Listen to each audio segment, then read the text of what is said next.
på detta hållet. Jag kan ställa in på detta hållet. Nu, vi kör på 4,28. Nej, 6 var det förresten. 6, det är 2 till på den här fingret. Ja. 5, 1 till på den. Nej, 5.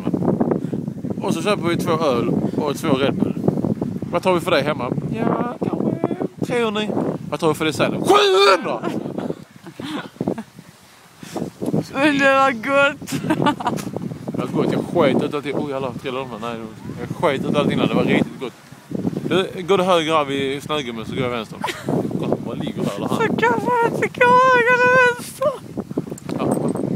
Så ska jag filma dig när du åker. Det kan du glömma. Ska vi fortsätta? Nej, det är för fan. Åk av nu. Jag pallar inte med.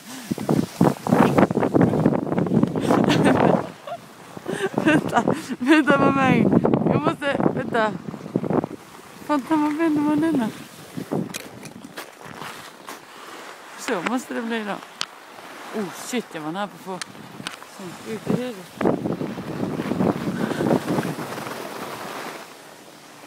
Vad ska jag vända? Vilken backe?